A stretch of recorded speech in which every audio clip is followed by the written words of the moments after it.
Kita masih menyusuri. Assalamualaikum warahmatullahi wabarakatuh. Rahayu, salam budaya, salam sejahtera bagi kita semua. Om Swastiastu, Namo Buddhaya, salam kebajikan. Kembali lagi belusukan, menyusuri atau tapak tilas di Gunung Pawitra. Nah ini lur, takut kerja. Ini ikut desa Seloliman.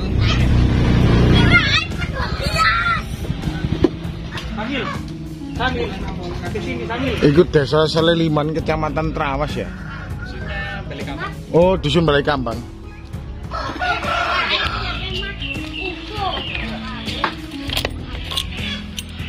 Mbak, kalau kamu ini bantu nemu apa? Nggih. Ini lokasinya dekat dengan lereng atau Jalur Tunda ya Mas ya. Ini bertuliskan ada batu besar. Jadi batu besar yang identik dengan nama desa ini Seloh Liman. Seloh artinya batu, Liman artinya gajah, yaitu batu gajah. Di tengah dari salah satu dusun di desa Seloh Liman ini yang bernama Dusun Balai Kambang, ini ada sebuah batu yang sangat besar. Batu ini juga ada dakonnya kalau nggak salah di atas ini ya. Dakon harus hitung nggak sih? Penanggalan. Dina iki gak apa-apa Mas? Oh, enggak wis Pak, ini batu yang sangat keramat dari kita. Ini yang paling unik dan sangat misterius ini adalah sebuah peta rahasia ini. Jadi ini ada memang tertutup lumut-lumut. Ini ada sebuah peta. Ada sebuah peta. Ada sebuah lengkungan misterius. Nah ini. Nah, ini sebuah peta atau mungkin candra sengkala, sebuah tahun yang berbentuk gambar pula. Tapi ini memang para sejarawan masih belum bisa mengidentifikasi gambar apa yang dimaksud di batu yang sangat besar ini.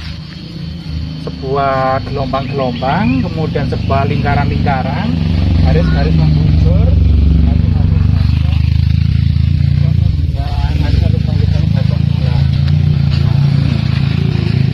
Lubang dakon.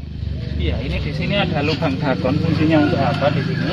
Atau lumpang batu, maksudnya lumpang batu. Dakon artinya lumpang kecil di sini.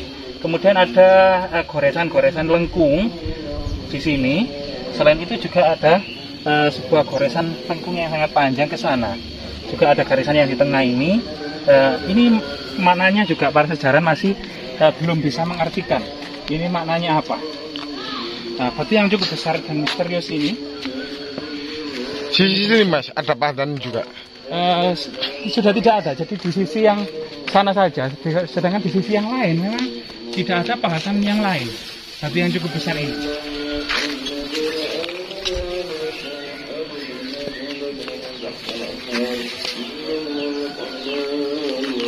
Yang di situ Mas? Iya. Ada? Sama, tidak ada pahatan yang lain kecuali memang ada gambar di situ. Mas, bisa keterangan dari warga, bisa tanya-tanya. Coba kita tanya ke warga. Tuh mumpung ada orangnya. Nah, kita tanya lur. Kita belusukan ditemani Majapahit itu di klub. Iki lur. Ya cara membuat film ya kayak gini atau konten. Ya kita canda-canda juga supaya tidak jenuh.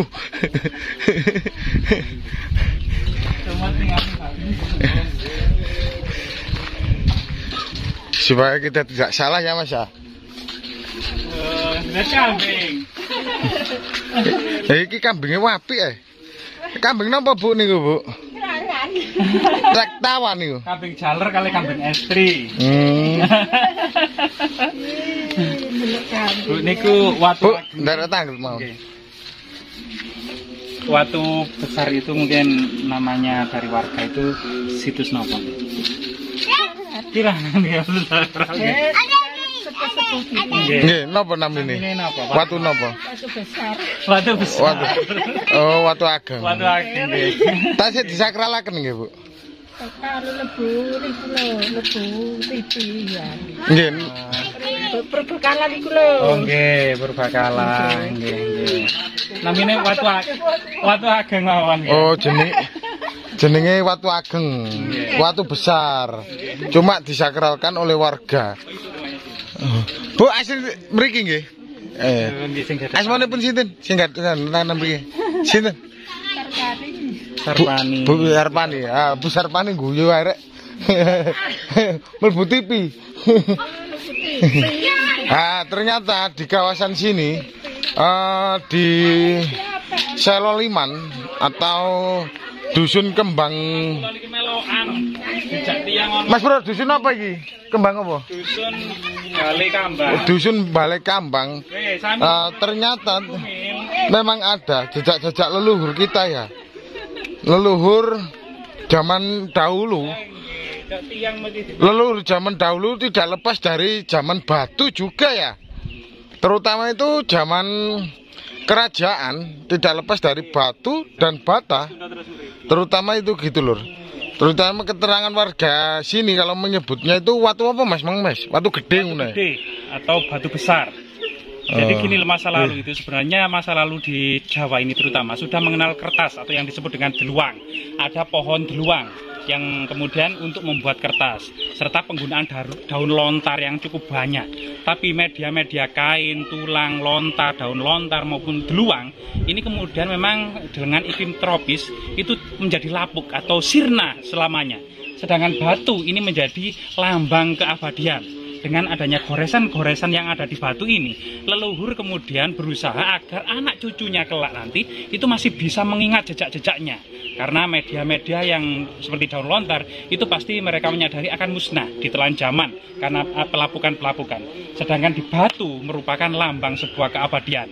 Sehingga kemudian batu-batu candi yang sangat sakral itu pun terbuat dari batu-batu andesit. Mas, ini kalau diduga ini sebelum zaman kerajaan Airlangga ya Mas ya? Udayana. Memang situs terdekat dari sini itu situs Jolotundo yang inskripsinya sangat jelas, itu terpahat tahun 899 Saka atau tahun 977 Masehi. Di sini memang masa Makutawangsa Wardana atau cucu dari Empu Sendok. Kemudian dari Makutawangsa Wardana ini memiliki putra namanya Dharmawangsa Teguh, dan Dharmawangsa Teguh memiliki adik namanya Mahendra Data Gunapriya Dharmapatni. Ini menikah dengan Raja Bali namanya Udayana, kemudian melahirkan putra namanya Airlangga, dan Airlangga inilah kemudian menjadi raja besar di Jawa Timur. Tapi dengan usaha yang sangat keras menyatukan raja-raja daerah. Sampai kemudian akhirnya masa tua dia meninggalkan tahta dan menjadi pertapa di Gunung Penanggungan bernama Paduka Empungku Sang Pinaka Catraning Buana atau yang disebut dengan Resi Gentayu. Ini merupakan pertapa Raja Airlangga di usia tuanya sampai kemudian mangkat. Oh gitu Mas. Itu lur keterangan dari Mas Ega yang di situs Watu Gede. Nah ini jenenge situs Watu Gede lur ternyata. Iya Mas ya. Karena watunya besar sekali. Orang Jawa itu kalau menyebutnya gede itu besar. Ini belur yang di Dusun Balai Kambang, Desa Seloliman, Kecamatan Trawas, Kabupaten Mojokerto, Jawa Timur. Kita berada di sini ternyata memang tidak sia-sia ya. Kita explore alam dan juga menikmati pemandangan Gunung Pawitra atau Gunung Penanggungan. Cuma itu berkabut lur. Wes sampai ini lur aku ngerufung nang kene. Hari kata salam rahayu, salam jas merah. Jangan sekali-sekali melupakan luhur Nusantara. Wassalam. Jangan lupa untuk subscribe, like, komen di channel Majapahit Study Club MSC. Jangan lupa like, subscribe, dan komen. Majapahit Study Club sangat anu.